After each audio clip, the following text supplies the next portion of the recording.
Tout d'abord, comment ça va depuis ce temps? Écoute... On a fêté la commémoration de la mort de ton papa il y a un peu plus d'1 an. Comment ça va? En vrai, ça va, parce que je vais relativiser. On arrive bien à s'en sortir. On se soutient beaucoup avec ma maman, mon frère, notre frère, ma soeur. Ouais.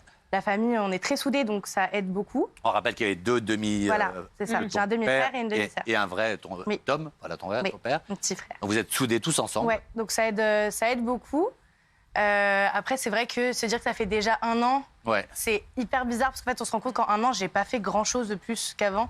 Et que la vie, elle a fini, enfin, juste, elle a continué, comme si de rien n'était. Il y a un truc qui était très mignon. Je suis allé dans un club de vacances, où vous y alliez souvent.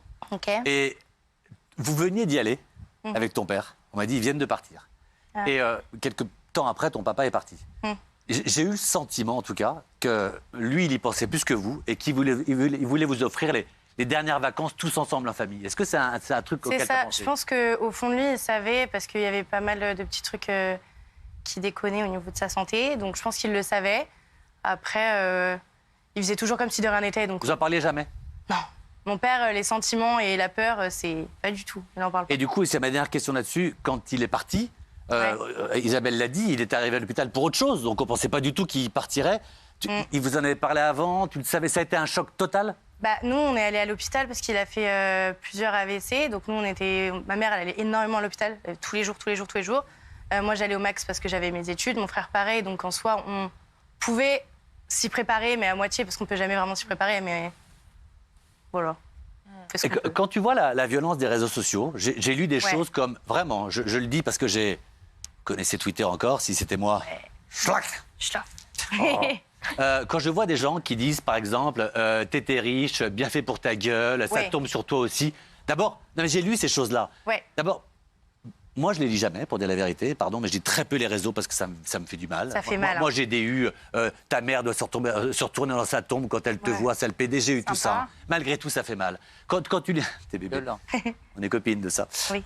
Quand tu lis ces choses-là, tu peux pas te protéger de tout ça pendant 1 an?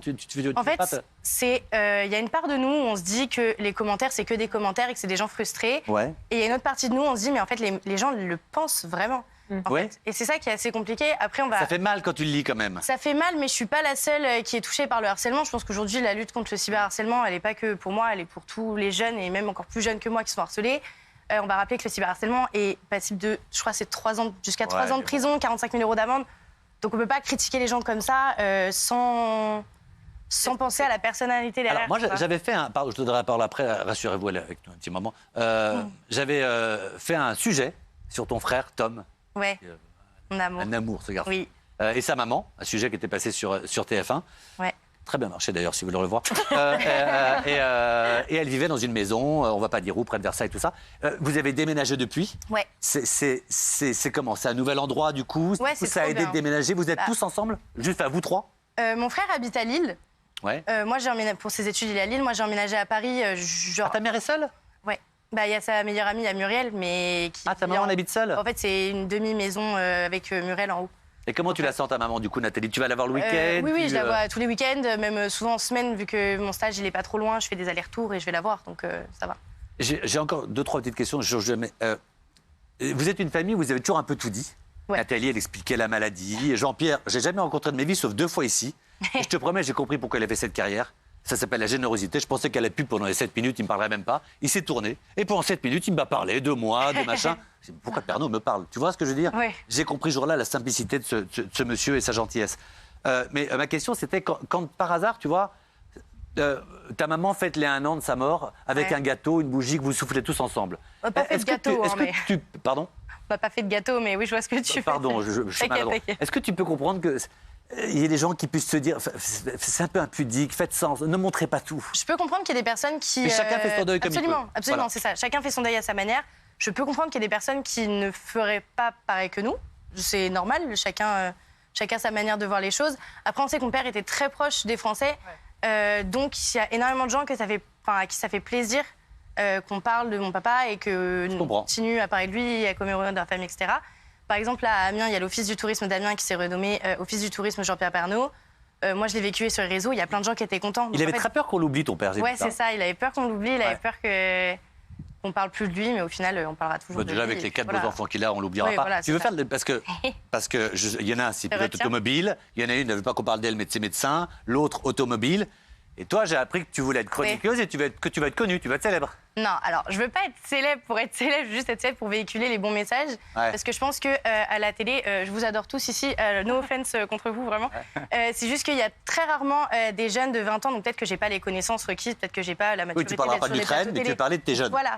Il y a des sujets, par exemple sur les réseaux sociaux, où vous êtes très sûrement, sans vouloir vous vexer encore une fois, moins calé que moi. Ouais. Et du coup, c'est vrai qu'il Alors, y a c'est pas vrai, parce qu'en Minitel, je peux dire qu'Isabelle, alors là, clac, clac, clac, elle y va. Je l'ai jamais 36-15 ULA, ça roule. Hein. Non mais voilà, moi si j'ai envie de faire de la télé, c'est pour véhiculer les bons messages que les personnes de mon âge ne font pas forcément. Comme je disais il y a Tu veux quelques... être connue quand même, parce que tu veux faire tes PMP, c'est pas la moins connue. Hein. oui. Bah T'as oui. pas demandé à faire tes PMP People. Personne ne demande à faire la nôtre, C'est pareil Mathieu. ma vie. C'est pareil. Non, pas vraiment pareil. mais Voilà, bon. merci beaucoup, c'était la fin de... Non, alors... Dis, ouais. Oui, j'ai une petite question à... Bonjour Lou, sur le harcèlement, parce que j'ai vu que tu avais posté, avant de venir sur TikTok, Ouais. un petit message, une petite vidéo où tu dis que 99,9% des messages sont Ouais. des messages qui te font du mal, mais que tu arrives à tenir uniquement pour les 0,01%. Donc vu que tu as 1,5 million sur TikTok, 200 000 sur Instagram, le quotidien doit être... Et pourquoi tu te fais mal comme ça J'abuse un petit peu quand je dis 99,9, c'est Tu vraiment l'as écrit, hein, donc... bien renseigné, waouh. bah, Les journalistes. Oui, bravo.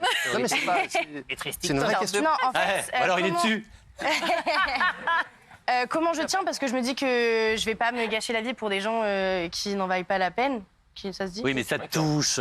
Mais ça me touche quand même. Tu C'est vois, ma question, en fait. Quand j'ai fait l'interview de Jordan Deluxe, j'ai eu des tonnes et des tonnes et des tonnes de messages négatifs, mais je pleurais et tout. J'ai supplié Jordan de supprimer Eh les ben, tu vois que commentaires. ça Elle m'a dit touche. que j'avais